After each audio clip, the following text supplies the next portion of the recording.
The film commences with a narrative recounting the legend of a mythical shark off the Baja coast, Mexico, known as the Black Demon, which emerges only when summoned. The setting shifts to an oil rig platform owned by the Nixon Oil Company, situated in the middle of the sea. Two workers aboard a boat near the rig are preparing to carry out assigned tasks. One of them, named Nacho, descends into the water to place a bomb at the designated site. However, he is suddenly attacked and consumed by a mysterious creature as he attempts to swim back to the boat. Sensing the disturbance, Nacho's partner on the boat tries to communicate with him but receives no response. In an attempt to aid Nacho, he illuminates the boat with lights, inadvertently attracting the attention of the creature, which subsequently devours him as well. In the next scene, we are introduced to a Nixon Oil Company inspector, Paul Sturgis, who is sent to a small Mexican town to check on El Diamante, an offshore oil rig. He brings his wife, Inez, and their two children, Audrey and Tommy, along for a vacation. Upon arrival, the family finds the town in ruins, and the remaining locals are suspicious and unfriendly. Paul drives to the same hotel where he and his wife stayed for their honeymoon 16 years ago. However, they find that the hotel is closed, so Paul goes to talk to some locals and asks about restaurants nearby. One of the locals, named Ray, suspects that he works for an oil industry because the place isn't a tourist town. Just then, Inez intervenes and talks to the man in their native language. Realizing that the woman is Mexican, Ray decides to help them and leads them to a restaurant. On their way, the family spots a shrine that is dedicated to Tlaloc, the Aztec god, which Ray claims to be an altar erected for protection of the residents. He also tells them that there's a creature in the sea which the natives address as El Demonio. However, the family dismisses it as a mere tale and enters the restaurant. Not long after, Paul receives a call from work, asking him to carry out the immediate inspection to see if the rig is worth revitalizing or decommissioning. As a result, Paul leaves, assuring his family that he'll be back before sunset. He then rents a boat and makes his way to the rig. While sailing, he inquires with the sailor about what happened to the city. The latter reveals that the people have abandoned the town due to fear of El Demonio. Upon reaching at a distance, the sailor pulls over and asks Paul to proceed the rest of his journey alone, as he seems to be afraid of going near the rig. Back at the restaurant, the family is approached by a drunk local gang member who soon starts to harass Audrey.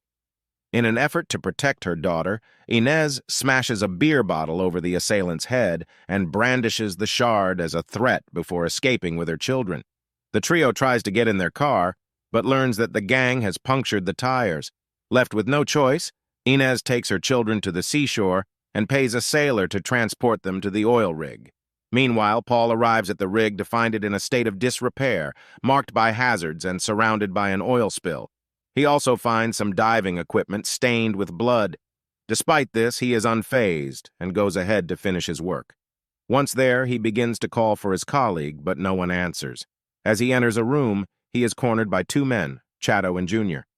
Before they can attack him, Paul explains that he's the inspector sent by Nixon Oil.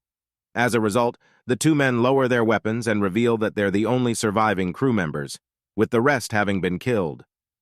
Puzzled, Paul attempts to inquire further, but their conversation is suddenly interrupted by the sound of an approaching boat. It is none other than his own family. As the boat nears, Chato and Junior begin to panic and fire flares in order to distract the so-called El Demonio. At the same time, Paul notices his boat sinking and doesn't understand what's going on. Eventually, his family makes it safely to the rig. While getting off the boat, Audrey accidentally falls into the water, and during this time, she witnesses several human limbs floating. After being rescued, the girl tells her father about what she just saw, but he dismisses her, saying she must have been confused because of the spreading oil. In the meantime, the sailor sails away at high speed, unaware of the imminent danger. At the same time, Paul and Inez demand answers to what's happening, so Chato hands them binoculars to watch the returning sailor. To their horror, they witness a giant 70-ton the entire boat. This turns out to be the same creature that the locals address as the Black Demon and El Demonio in Spanish. In the aftermath, Ines is overwhelmed with guilt for the sailor because she was the one who convinced him to bring them to the rig. However, Paul consoles her, saying it wasn't her fault. Later, while discussing the creature, Chato reveals to Paul that the calls made to Nixon Oil for help were ignored, and now the radio on the rig doesn't function due to numerous attacks on the facility. Upon learning that there's no electricity here, Paul comes up with a plan to dive into the water, repair the electric cables, and subsequently fix the communication system. While preparing to execute their plan, Chato reveals a theory regarding the Black Demon. He says that Tlaloc, the god of rain, sent this Black Demon to punish humanity for depleting natural resources. Additionally, he claims that this demonic creature makes people see things and plays with their minds. Paul doesn't believe this story at all, and even yells at him for filling his children's head with these superstitions. Following this, Chato and Junior head into the water in a diving capsule, while Paul watches them through a handheld device. As they reach a certain depth, the two dive into the ocean to investigate the power supply issue. Soon after, they discover the time bomb that Nacho attached to a leg of the rig, which makes them realize that the rig will explode in the next few hours. During their exploration, Chato experiences a sudden vision of human body parts floating around him.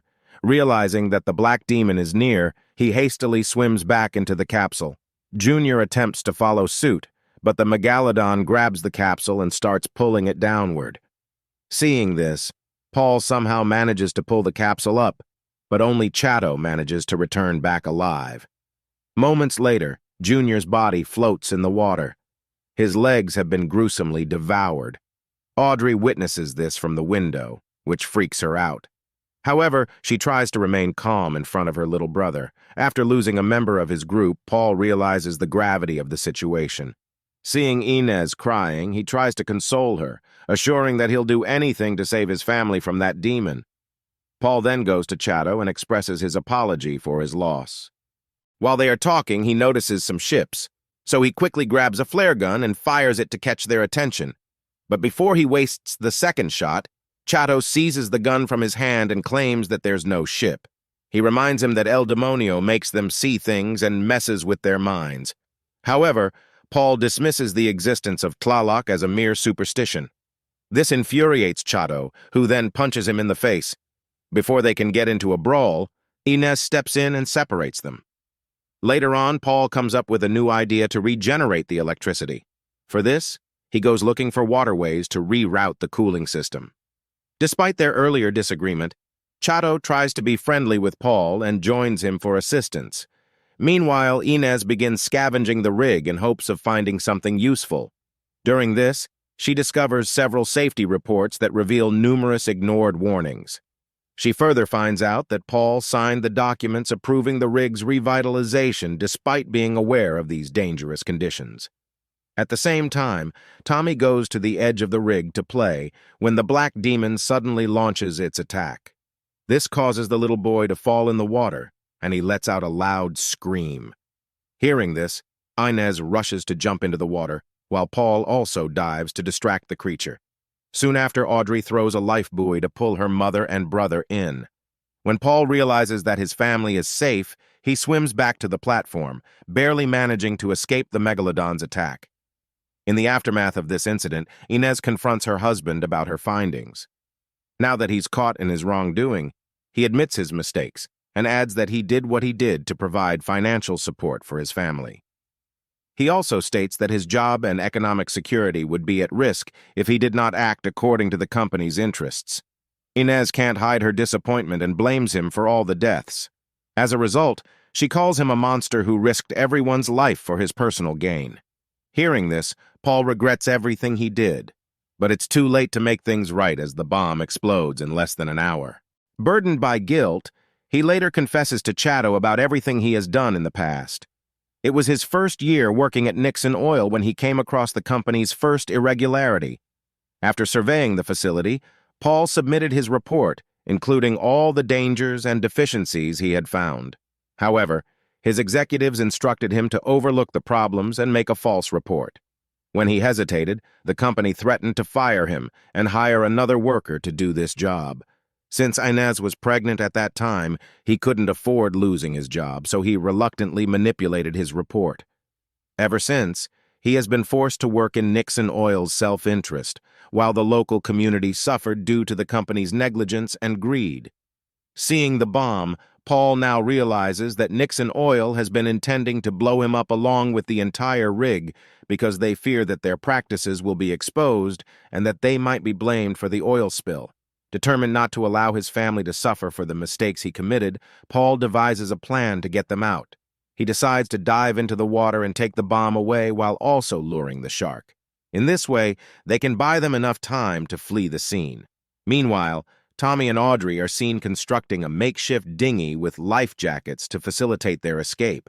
Paul shares his decision with his wife and also offers a sincere apology for the grave mistake he made. Upon learning about the risk involved in this plan, Inez gets worried for her husband, but he says that he must take this step to rectify his mistakes. After this, he makes Chato promise that he'll take his family to safety. Paul then dons his suit and dives into the ocean, while Chato takes all of them to the dinghy. Paul soon comes across the bomb and notices that only 5 minutes is left for detonation. At this point, he realizes that he won't be able to escape before the explosion, so he wraps the bomb around his body and decides to sacrifice himself to kill the creature. In the last few minutes, Paul hides in a structure of the rig and contacts his family through his radio. He apologizes to his wife one more time, encourages his children to stay strong, and wishes them luck in their future. Paul also apologizes to Chato for the harm he caused to his townspeople. In addition, he tells him that he has left some documents in his bag so that he can hold Nixon Oil accountable.